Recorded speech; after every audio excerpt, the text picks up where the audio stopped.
Ethan's heart pounded in his chest, echoing in his ears. He burst through the door, fearing the worst, his mind racing. His eyes fell upon Sarah, motionless on the floor.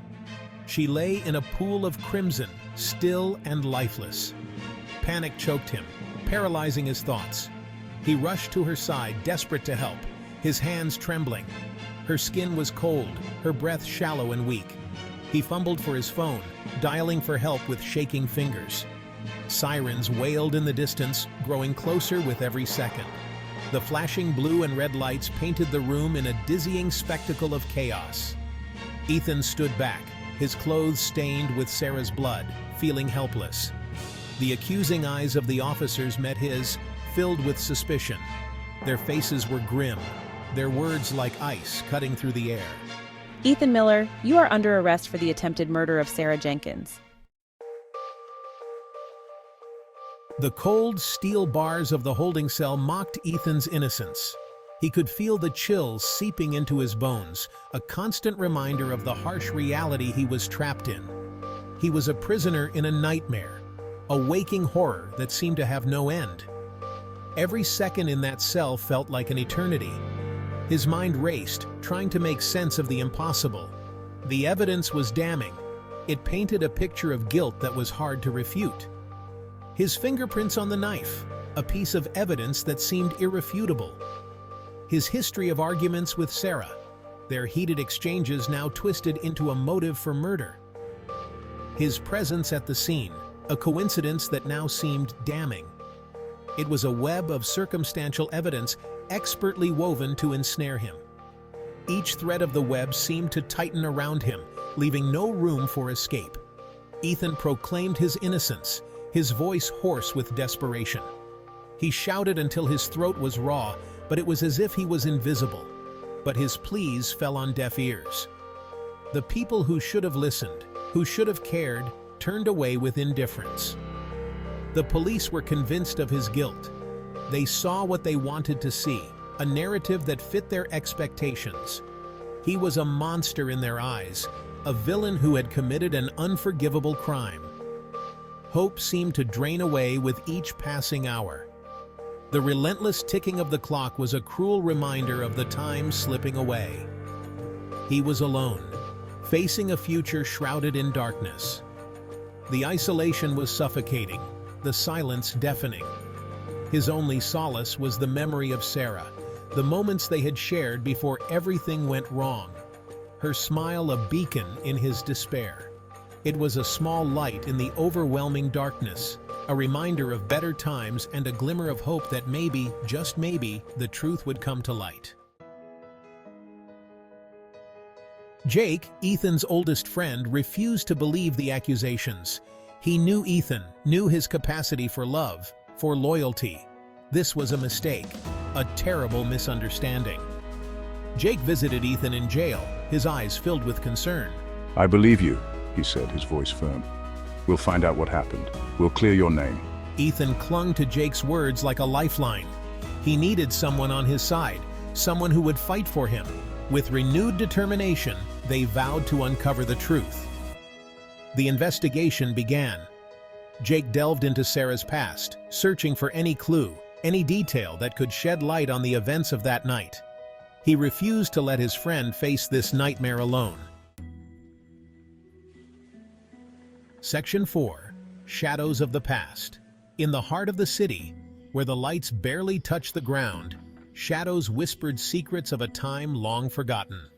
As Jake dug deeper into the archives, he unearthed a hidden chapter in Sarah's life, one that had been buried under layers of secrecy and pain.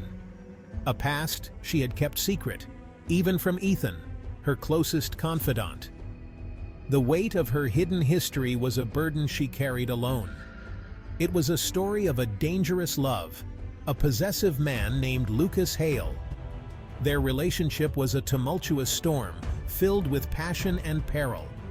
Lucas was charming, charismatic, but with a dark side that lurked beneath the surface. His smile could light up a room, but his eyes held a darkness that was impossible to ignore. He had been obsessed with Sarah, controlling her every move, dictating her every action. She was a prisoner in her own life, trapped by his manipulative grasp. She had finally broken free, seeking a new life, a fresh start in a city where no one knew her name. But freedom came at a cost. But Lucas's shadow still lingered, a constant reminder of the past she was trying to escape. Every corner she turned, she felt his presence. He had never truly let her go.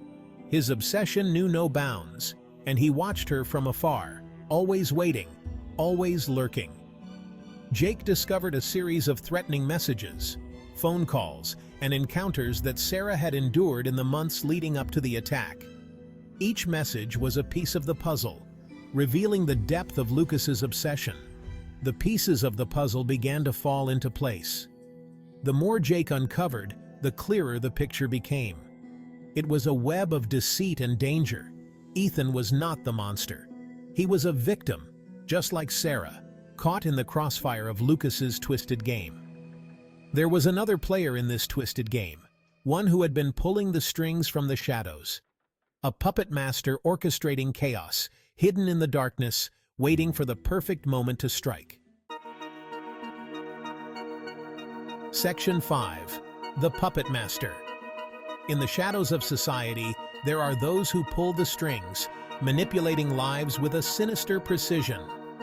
Lucas Hale was a master manipulator, a predator skilled in the art of deception. His charm was a mask, hiding a heart as cold as ice.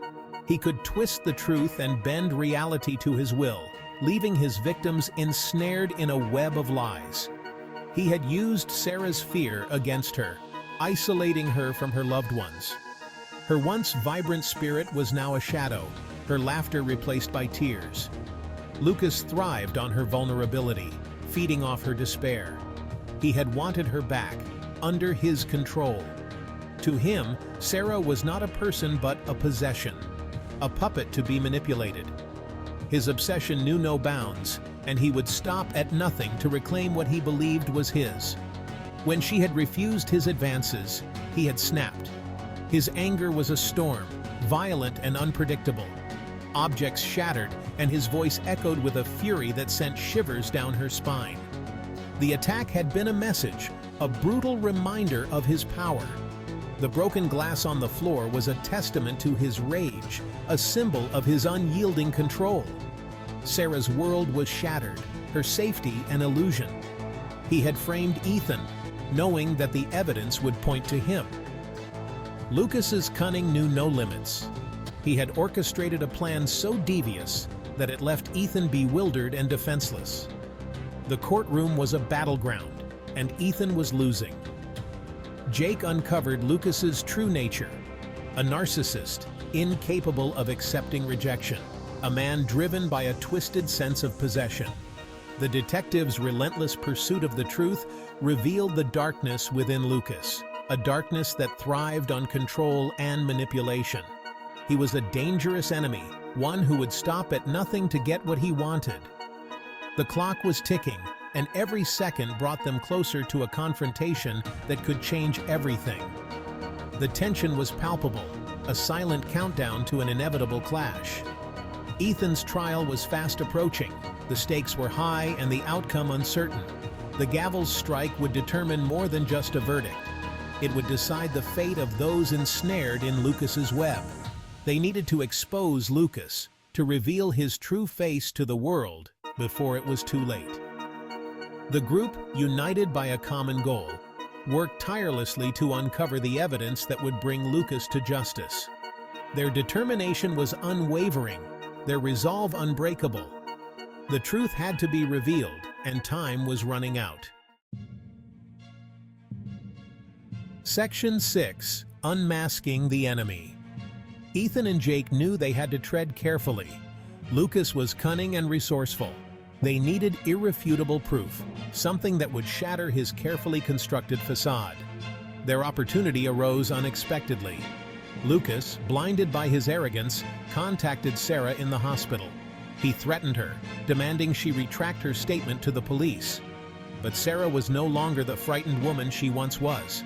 Ethan's unwavering love, Jake's steadfast support, had given her strength. She agreed to meet Lucas, but this time she wouldn't be alone. With the police discreetly positioned nearby, Sarah confronted her tormentor. Her voice, though trembling, held a newfound resolve. She confronted him with his lies, his manipulation, his violence. Section 7. The Reckoning. Lucas, caught in his web of deceit, cracked. He lashed out, his true nature exposed for all to see. The police moved in, apprehending him before he could harm Sarah further. The evidence against Lucas was overwhelming. Sarah's testimony, the threatening messages, the phone records, and witness accounts of his erratic behavior. The truth had been revealed. Ethan's name was cleared.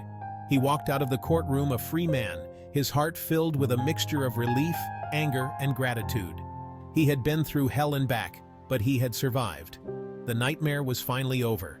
But the scars, both physical and emotional, remained. The road to healing would be long and arduous.